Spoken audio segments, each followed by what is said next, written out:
and viruses have also been tested this way in several countries. Today's super technology connecting our brain functions via microchips, or even without them according to the latest technology, to computers by satellites in the United States or Israel poses the gravest threat to humanity. The latest supercomputers are powerful enough to monitor the whole world's population.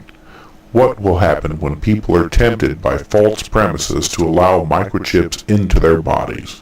One lure will be a microchip identity card. Compulsory legislation has even been secretly proposed in the United States to criminalize removal of an ID implant. Are we ready for the robotization of mankind and the total elimination of privacy, including freedom of thought? How many of us would want to cede our entire life, including our most secret thoughts, to Big Brother? Yet, the technology exists to create a totalitarian New World Order. Covert neurological communication systems are in place to counteract independent thinking and to control social and political activity on behalf of self-serving private and military interest. It is now known that the United States Air Force uses aerial mind control broadcast against civilian populations as well as enemy troops. Some of these actions against civilians are done with the intent of influencing public opinion and the outcome of elections. The U.S. military is aware that certain actions or procedures may not be acceptable to the American public, but there has been no open debate.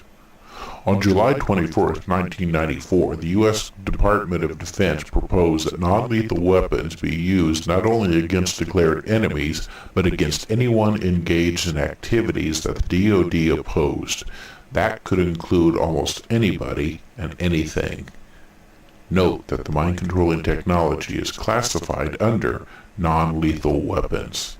A 1998 news item states that the U.S. Air Force General John Jumper predicts that the military will have the tools to make potential enemies see, hear, and believe things that do not exist, and that the same idea was contained in a 15-volume study by the United States Air Force Scientific Advisory Board issued in 1996 on how to maintain U.S. air and space superiority on the battlefields of the 21st century.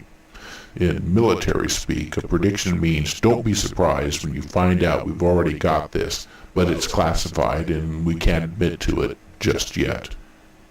Now notice that General Jumper predicts that mind control technology will be used against potential enemies. The military and government agencies may apply this term to any group or individual that they perceive as a threat to their own interest. Potential enemies may be countercultural individuals, those of opposing political viewpoints, economic or financial competitors, biological undesirables.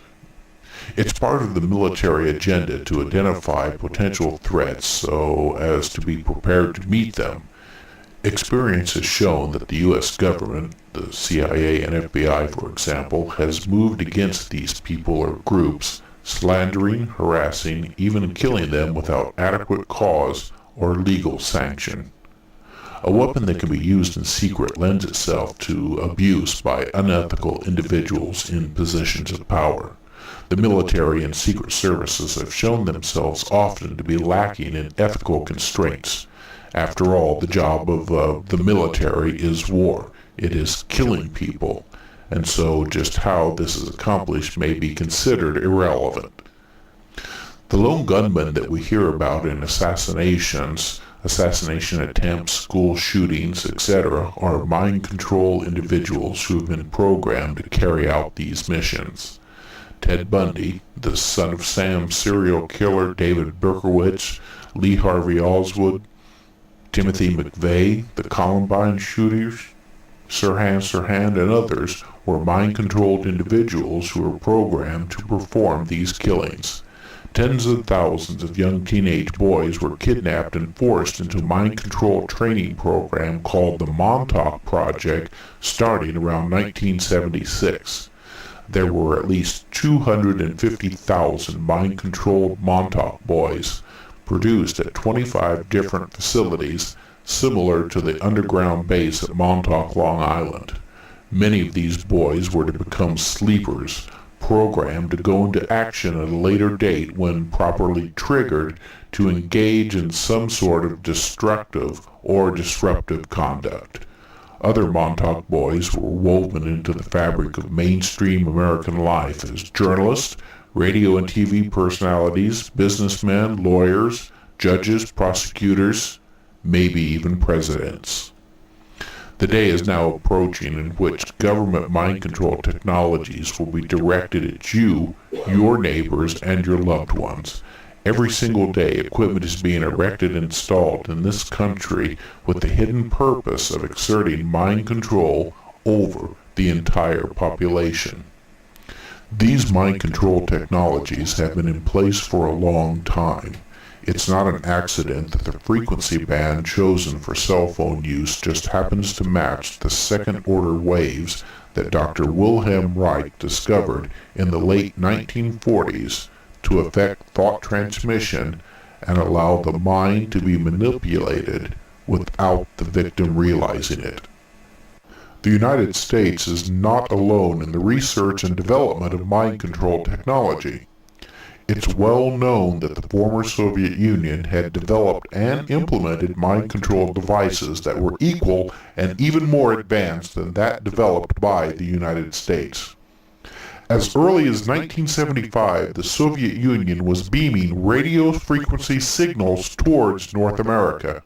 Ham operators were picking up the 10 Hz frequency, which they called woodpecker signals because of the tapping they heard from extremely low frequency waves. It was speculated that this ELF frequency could resonate the neurons in the human brain over great distances, resulting in mood changes in a large part of the population. In response to the Soviets' ELF experiments, the United States developed its own high-frequency, active auroral research program, known as HAARP. Located in Alaska, HAARP is a high-powered radio transmission research facility jointly operated by the U.S. Navy, Air Force, and several universities. This facility is able to send very low frequency and extra low frequency waves at energy levels sufficient to affect entire regional populations. What other objective can there be but to control people with this device? What is even more ominous is that after reviewing HAARP documents and Air Force materials, the possibility is there for the HAARP transmitting system to be used inadvertently or intentionally to alter mental functions. A radio transmitter carrying a pulsed wave of 6 to 12 pulses per second, acting in resonance with the radio waves which serve as a carrier, could, if modulated in just the right way, disrupt minds and cause serious negative health effects on humans and animals. This technology is well within the capability of HAARP, and there is no doubt what they intend to use it for. Perhaps the most ominous aspect of the HAARP technology is the connecting of the military non-lethal research with civilian law enforcement agencies. This means that law enforcement can use this technology against the government's domestic adversaries. Now bear in mind that these weapons are invisible when used to alter thinking and behavior.